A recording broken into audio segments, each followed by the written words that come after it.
Soma Somasegar, you're in charge of the developer division here at Microsoft. Absolutely. It's great to be here, Brian. Thanks for being here. It's a great chance to talk to people around the world, people who are developers and who are excited about the opportunities that they have ahead of them. It's awesome to be here.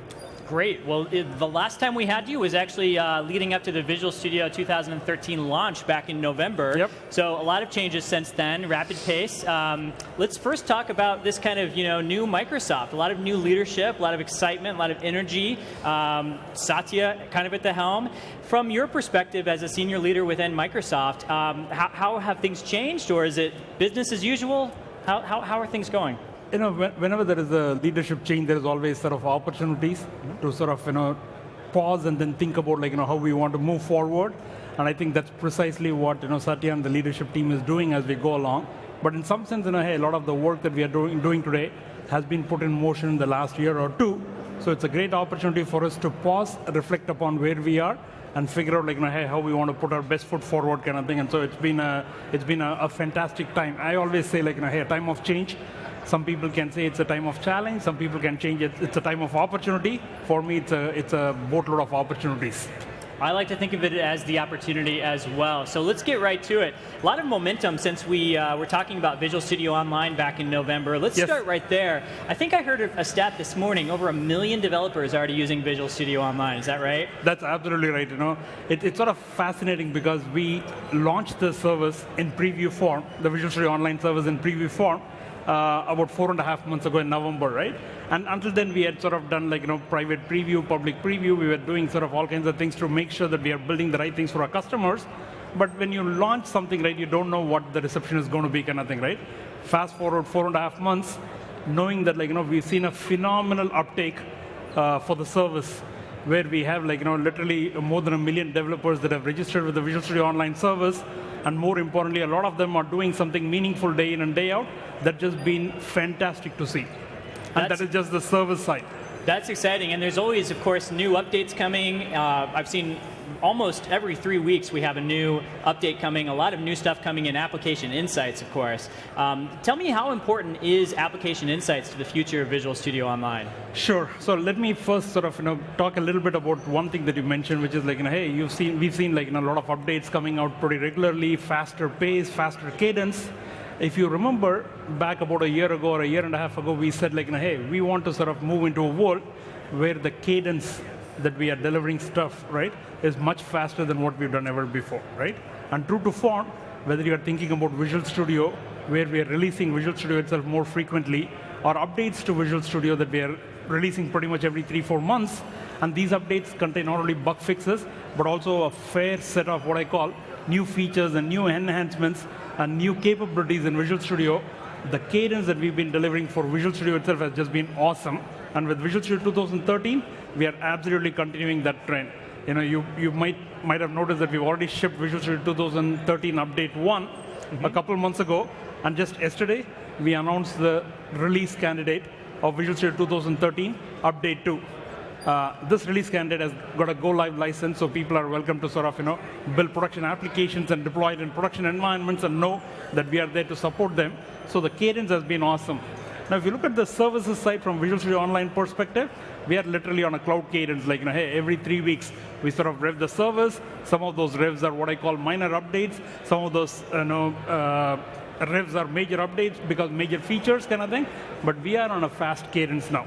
Having said that, to answer your specific question about Application Insights, first of all, if you take a step back and think about what the developer wants to do today. In the past, developers would say hey, I'm interested in building an application, so let me think about designing, let me think about building, let me think about debugging, and let me get my app done. But once my app is done, I'm going to sort of throw it over the wall and let somebody else deploy the application, manage the application. My job's done. My job is off done. to lunch. Yeah, exactly. Right. and that world is fast changing because in this world where agility and continuous deployment, continuous delivery, continuous feedback, build, measure, learn. You sort of have multiple different terminologies and ways that people talk about this fast cadence, but it's all about saying hey, the time between ideation to getting something in the hands of my customers, I want to keep it as small as possible. But more importantly, it's not I do it once every 5 years kind of thing. I want to do it in a faster cadence, learn from what I've done, and then be able to iterate fast and improve faster. And the best way for you to know what is going on is application insights.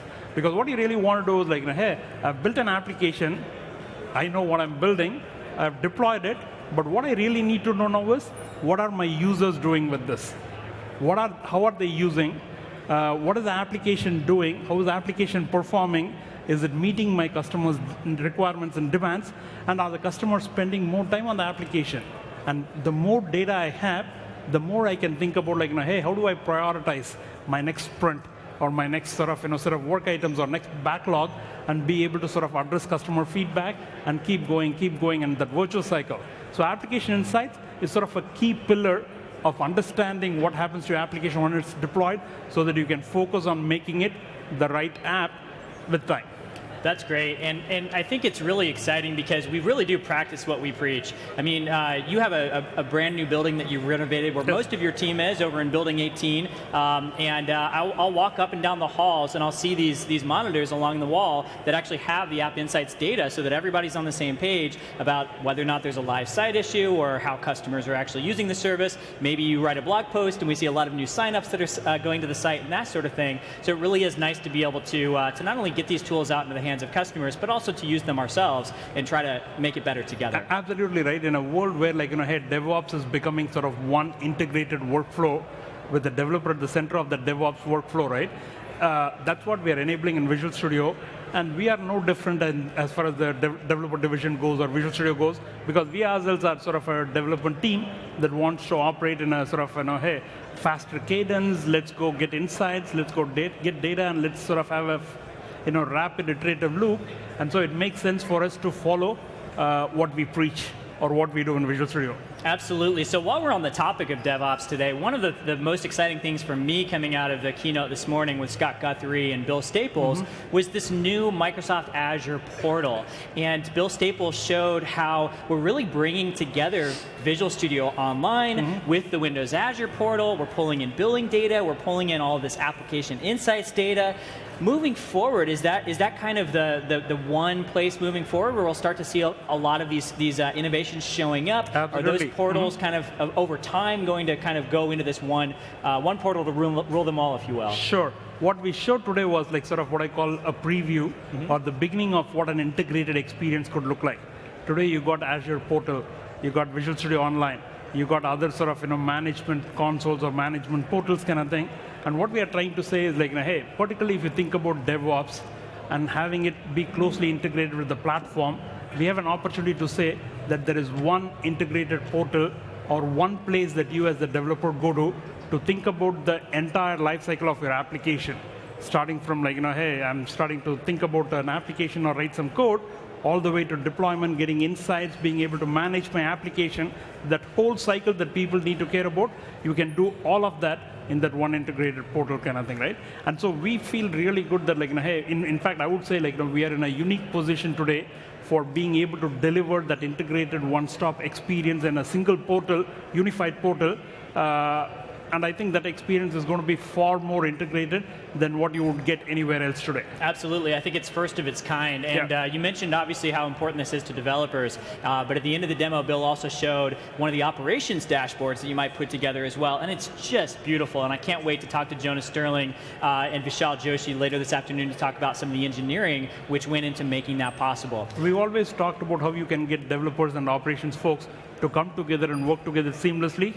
Having an integrated portal that takes care of both all the development needs and the management/operations needs, I think people are going to just love this experience. Absolutely. So I can't believe we've made it about 10 minutes in and we haven't talked about one of the biggest things that was talked about today, which is Roslyn is here. You can go download it. It works with Visual Studio 2013. And oh, by the way, we're open sourcing it. Absolutely, absolutely. In fact, if you look at what we've done in the last, I would say 2 or 3 years kind of thing, we've steadily sort of been thinking about hey, how do we work more closely with the community, right?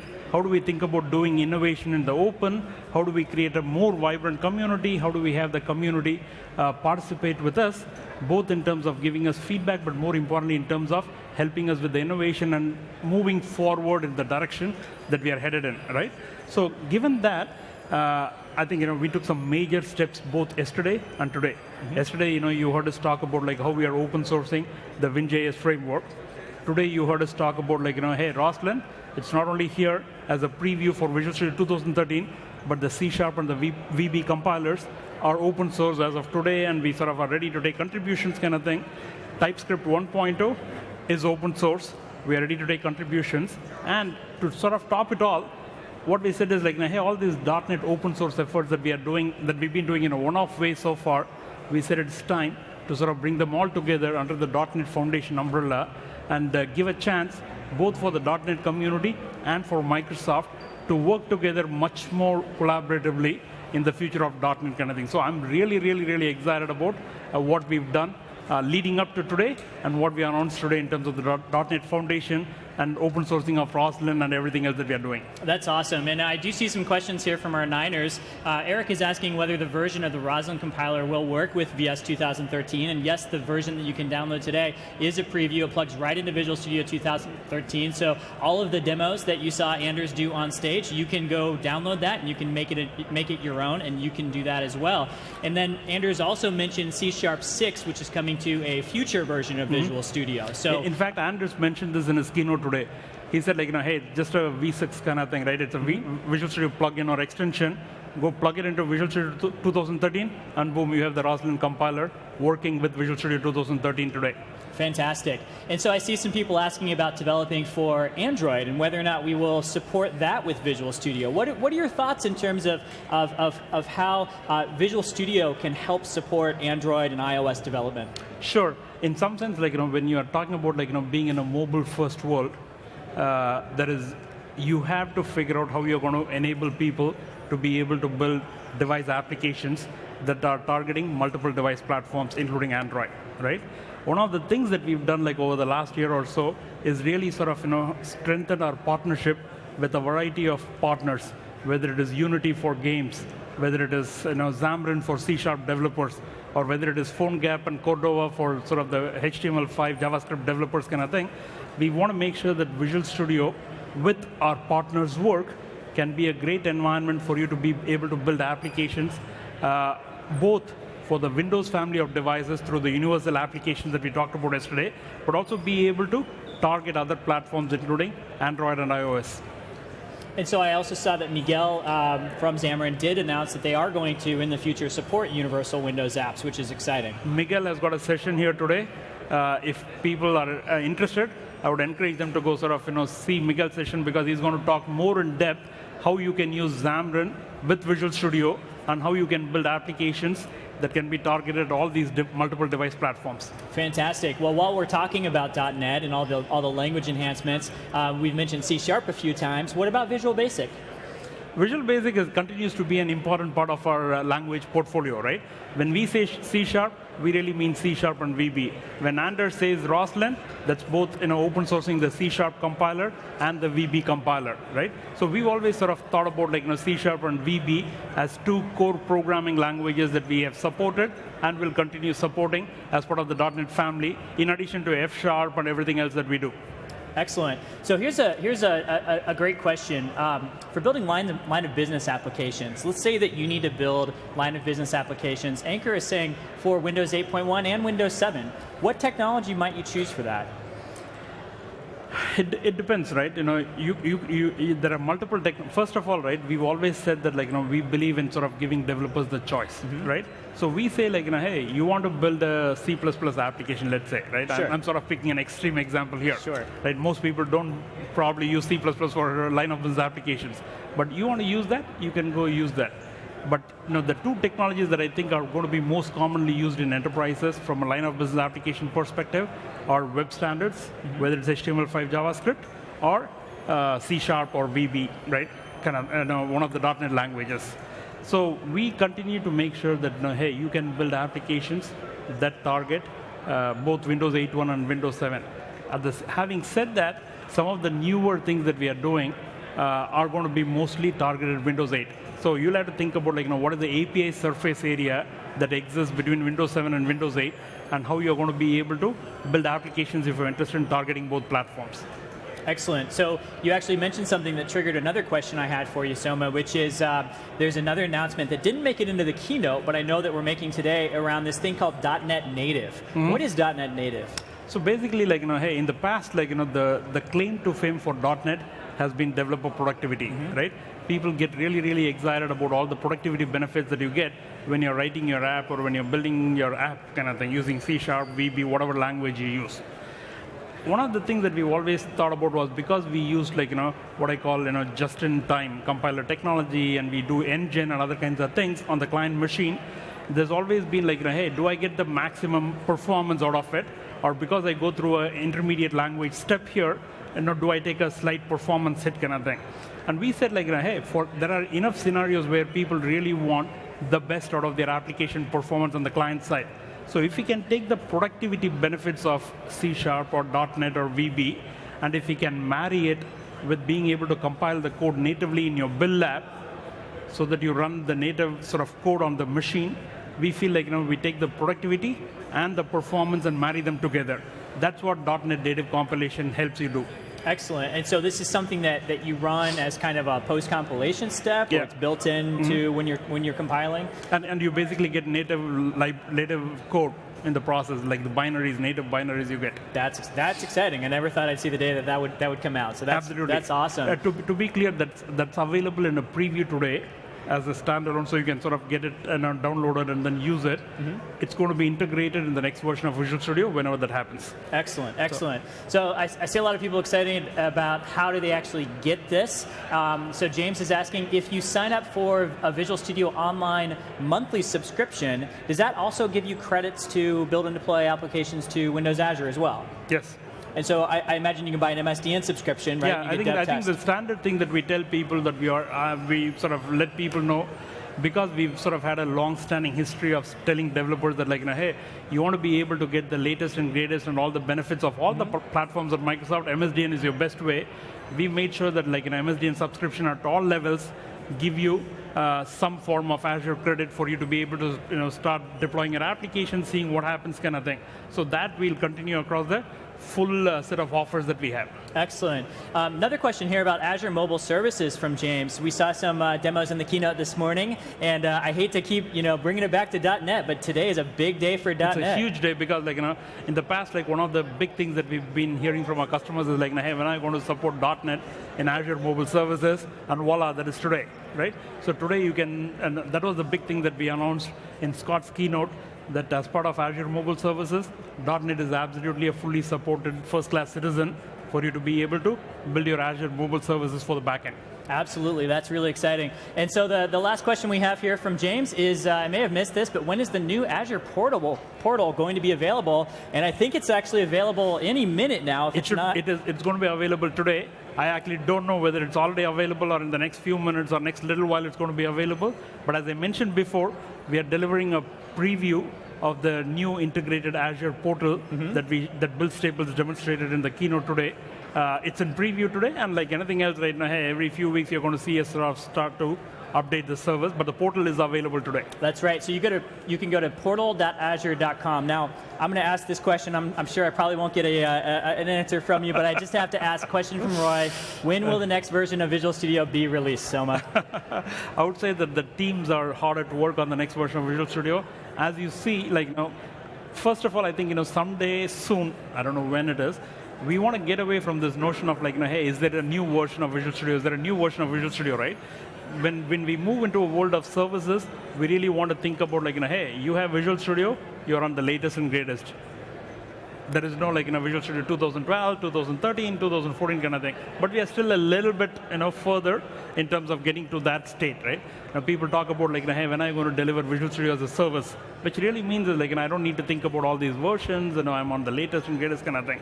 Having said that, we are hard at work on the next version of Visual Studio. Even as we sit here and speak, teams are busy sort of cranking out code and new features and new functionality. But I don't have anything to talk about today. Sometime in the near future, we'll start talking about like, hey, what is coming in new, and then we'll talk about when and what and all that fun stuff. All right. But meanwhile, Visual Studio 2013 RC2 is here, or update to RC is here. And I would say folks who are interested in getting the latest stuff, please go get it today. Excellent. That's available excellent. now. Yeah. Very good. Well, we'll leave it right there. Soma, thanks Absolutely. so much for being back on Channel 9. As always, good talking to you, Brian, and it's a great opportunity to talk to people around the world. Thank you. All right, we'll be right back with Googs.